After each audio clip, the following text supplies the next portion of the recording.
In your opening statement, you talked about the use of senatorial holds and appointment holds.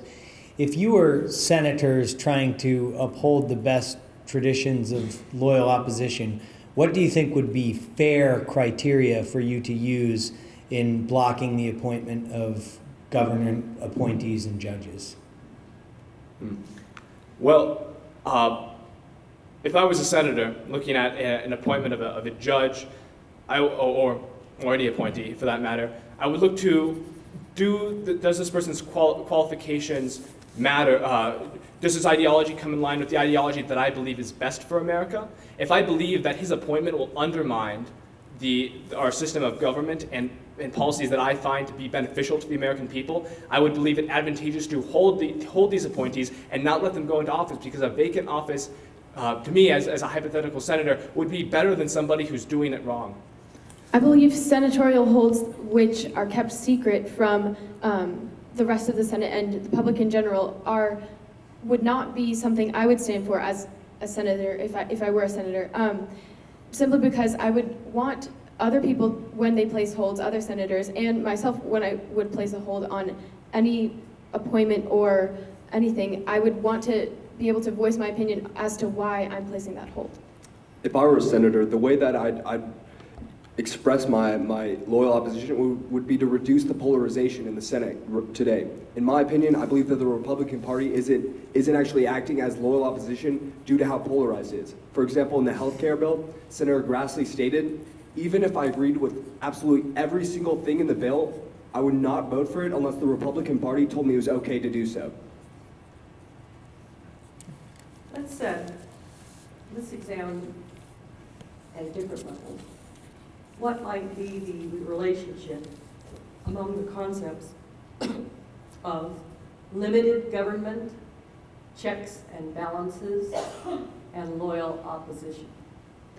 To clarify, you want us to answer how loyal opposition uses these checks? How may they be interrelated? Oh, thank you. I think that checks and balances and loyal opposition is interrelated because in the American system, the loyal opposition utilizes our system of checks and balances. A good example of this is the use of impeachments. And the House is given the power to impeach, Article 1, Section 2, Clause 5, and the Senate is given the power to try on impeachments, Article 1, Section 3, Clause 6. An example of an impeachment is when President Andrew Johnson was impeached. He was a Republican, but he had Democratic ideals. And although he ran on the Republican ballot in order to gain points with Lincoln, he was not bolstering the ideals of the Senate at that time. Well, if impeachment is a good example of this, does that mean we don't do it very often, because that we don't have very much loyal opposition? Because we don't impeach people very often. Well, impeachment is only one example, and it's meant to say that the procedures for impeachment are so deter it so much, because you have to go through all three branches of government, and it's so hard to get these procedures for impeachment. The fact that it happens only when it's a divided electoral branches, such as with Jackson, the Democrat, and the radical Republicans, and the Tenure of Office Act, means that this is really an example of loyal opposition being able to have so much control that they're able to take this measure, which discourages this process and create impeachments, although no one's actually been convicted.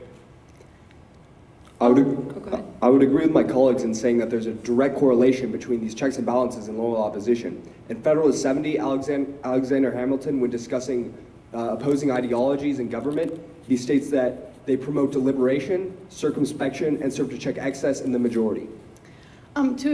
To examine your point of limited government, I believe that loyal opposition can use this power of checks and balances, as my colleagues have stated. But this is important in checking and creating a limited government, because I believe loyal opposition's one of its main purposes is to check the legislative agenda of the majority party. So therefore, while checking this and making sure that they are not becoming tyrannical, this is creating a limited government. Loyal opposition also affects the limited government system because it represents the potential minority of viewpoints that are not perhaps represented by the majority of people in the country.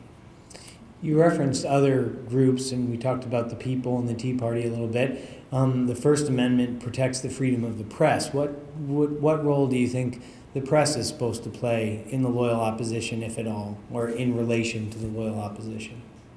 Well, I would almost consider the press.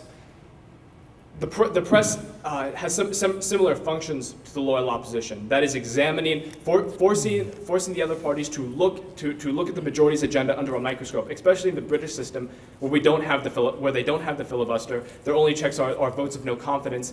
The press is necessary to look at the legislative agenda, what is really there, what arguments are being used. However, it's not the loyal opposition, because that is the press's responsibility, whether it is a Republican government, whether it's a Democratic government. Just because there's a certain government in place, it doesn't take away, for example, the New York Times, the Washington Post's responsibility to remain objective and keep government in line. I think that the press also magnifies exactly what the loyal opposition is doing. I think that it allows for more people in the American system or in any system to see exactly what is happening. And currently, many believe exactly 22% of Americans do not feel like they have a lot of trust, or that the Congress can get things passed. And I think that the press has a big role in maybe undermining the confidence a little bit of the people if they see that the loyal opposition is making it hard to pass legislation.